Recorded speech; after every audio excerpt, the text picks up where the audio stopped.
Hello, welcome to my safe space. I'm Lena, and on my channel, I talk about my childhood traumas and how they affected me in my adult life. In today's deep dive, I would like to discuss ways to approach a child who you suspect is being a victim of CSA. There is a professional way to approach this situation, such as by an investigator who is specially trained to interview such children. But before it gets to that point, you as a parent or as a worried adult might want to find out at least if there is a reason to get professionals involved. I'm sure most people will want to know at least a little bit before assuming the worst and accusing someone who may have done nothing wrong. Another reason you might want to talk to a child is because you suspect they could be a victim based on their behavior, but you have no idea who the perpetrator might be. It's a very sensitive topic and you want to approach it with utmost care. You don't want to spook a child. You don't want to make them think they're in trouble. And in a lot of cases, you don't want them to think that the perpetrator will get in trouble. A lot of victims of CSA will defend their abusers and even deny physical evidence, especially during the early stages of abuse. Predators know how to groom a child so that they act in a way that may not seem logical to you if you've never been subjected to CSA. Make sure not to go down the path of judging a child for protecting their abuser. They will grow up and eventually understand what was really happening, but it may take years before they know. What's important for you to know now when you're dealing with a child is that your reality is different from theirs, and it's by design.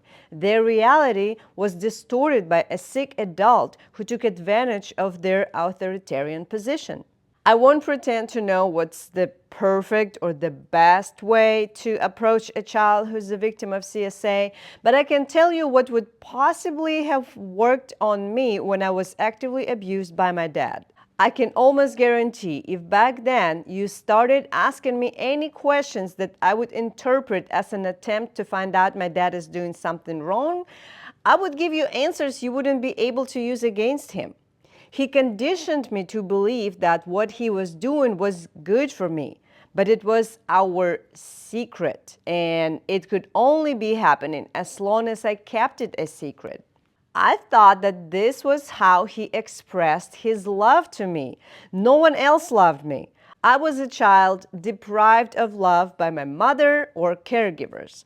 Predators often target children that are already vulnerable, like I was. So, of course, I valued my dad's love, even though it came in the form of abuse.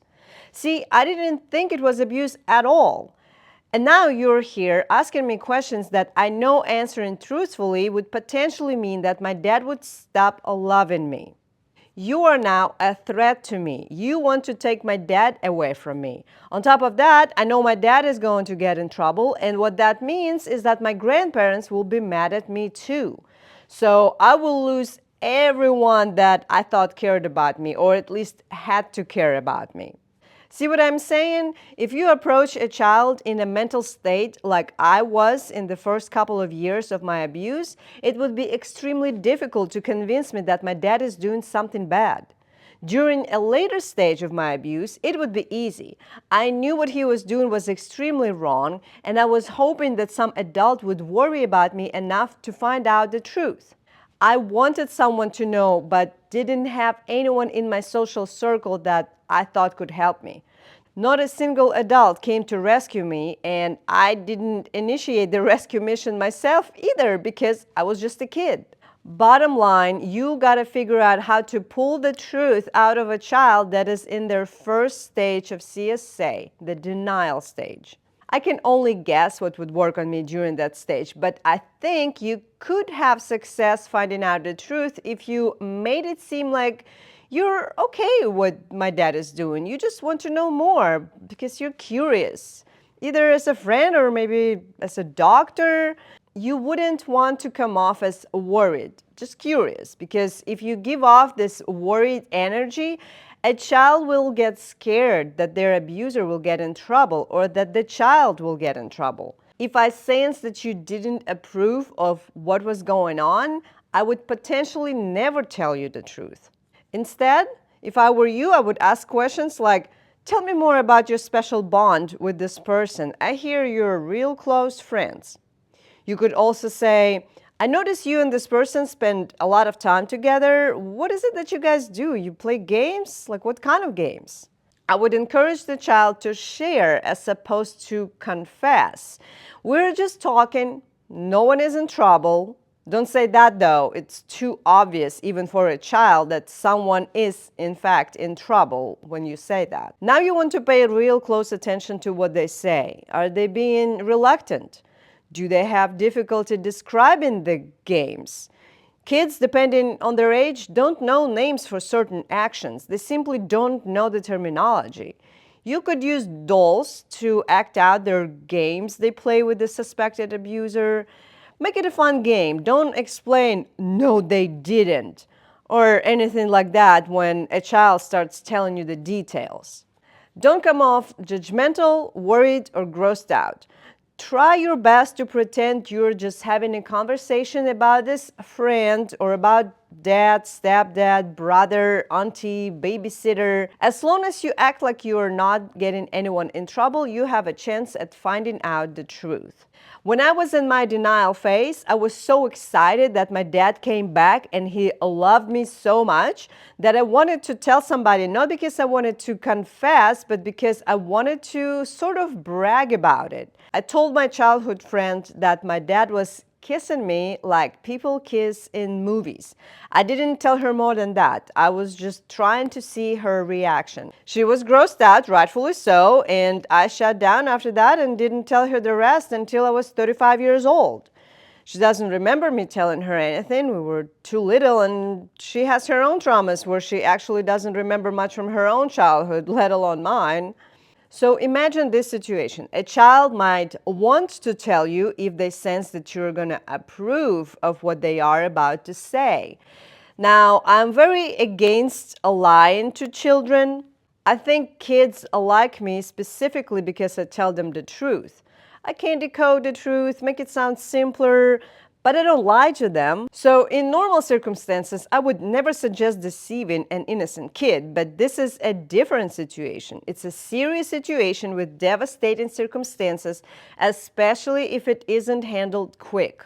I think it's important for a child to have their abuser caught and punished before they grow up. I truly believe it helps a child's mental health down the road to know that the abuser was punished before they could do more damage. This didn't happen in my case, and I will never stop wondering what if. What I'm trying to say is that I think lying and deceiving in this situation is justified. The damage done by a lie doesn't come close to damage done by CSA. So let's say a child told you something incriminating about this person. Act like it wasn't a big deal. Act as if they just told you about games they play on the playground. Notify the authorities and let them handle the situation the legal way. Your job is done. You found out enough to do something about it. Don't get yourself in trouble. What's done is done, and you going to prison is not going to help anyone. Stay calm, at least in front of a child. Finish the conversation and don't make a big deal out of it until you are alone. Eventually, the child will be interviewed by trained professionals and the perpetrator will be arrested. It might take some time for a victim of CSA to understand that this was necessary and that you were there to help. For some victims, it can take years. But you know your reasons why you wanted to help. What matters is that you did and that this child is now safe. In the future, they will need to be educated about the abuse and why it was bad, but right now, it's important that the abuser is punished. I hope this video helps you understand a little bit about the mental state of a child that is going through CSA or had experienced it in the recent past, although for a child, all of their past is recent. Again, I'm not a trained professional and I don't suggest you handle a situation on your own, but please, if you have a suspicion, don't brush it off. CSA is a lot more common than you might think, and the majority of CSA happens inside children's homes, done by the hands of their closest family members.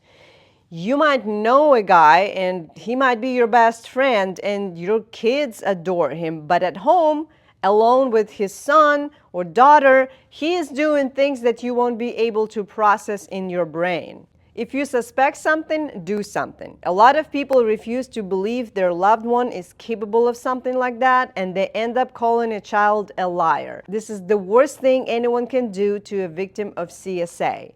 Children don't lie about CSA. The abusers lie about CSA. I'll be making another video about signs to look for in a child that might be abused, other certain behaviors to look for.